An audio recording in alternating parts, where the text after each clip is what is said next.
Selamat pagi anak-anak. Hari ini kita akan belajar tema 6, subtema 3, pembelajaran 5. Kita akan mulai belajar bahasa Indonesia. Di sini kita akan kembali belajar menuliskan kembali informasi dari teks eksplanasi. Informasi yang disampaikan dapat ditulis dalam bentuk ringkasan ataupun bentuk cerita. Berikut langkah-langkah dalam menuliskan kembali informasi teks. Yang pertama, perhatikan judul dan tema dalam teks. Yang kedua, tentukan gagasan pokok setiap paragraf dalam teks. Yang ketiga, kembangkan gagasan pokok menjadi sebuah cerita yang padu menggunakan bahasamu sendiri. Dan yang keempat, saat menuliskan kembali, perhatikan keruntutan informasi yang kamu peroleh. Selanjutnya kita akan belajar IPA KD 3.6. Alat-alat yang digunakan untuk menghambat perpindahan kalor dalam kehidupan sehari-hari. Pastinya alat-alat ini sudah kalian temui di rumah masing-masing. Yang pertama ada setrika, yang kedua teflon, dan yang ketiga adalah solder. Mari kita bahas satu persatu. Setrika berfungsi sebagai alat untuk merapikan pakaian. Setrika ini memanfaatkan prinsip perpindahan panas secara konduksi. Nah, sumber panas berasal dari elemen yang dipanaskan. Panas yang dihasilkan kemudian memanaskan alas setrika yang ini nih. Nah, alas setrika ini bersifat konduktor. Kemudian pada gagangnya, pegangannya bersifat isolator, terbuat dari plastik ataupun kayu.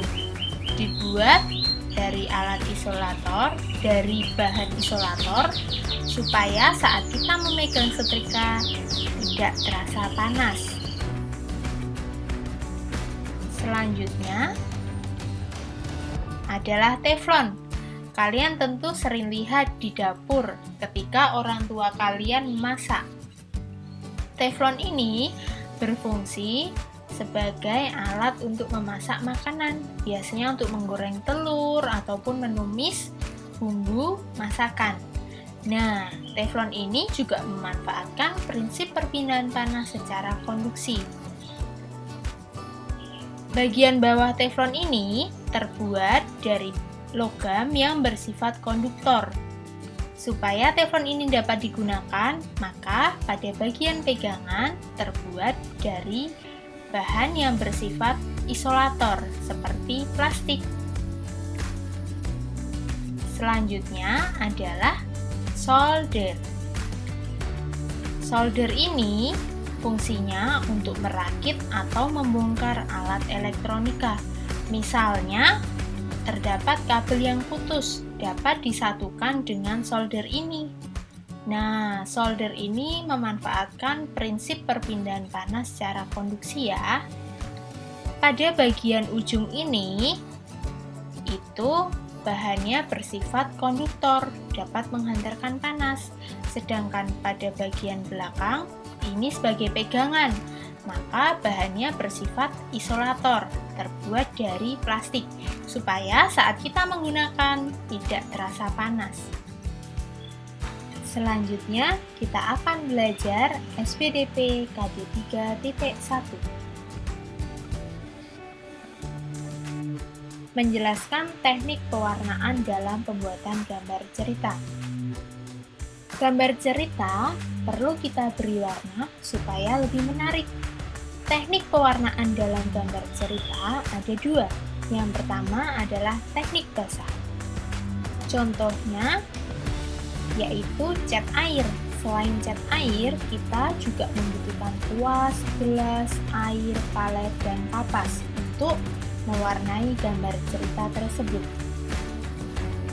Yang kedua adalah teknik kering. Pada teknik kering, kita dapat langsung menggambar sekaligus mewarnai cerita pada kertas. Contohnya yaitu krayon, pensil warna, dan spidol warna.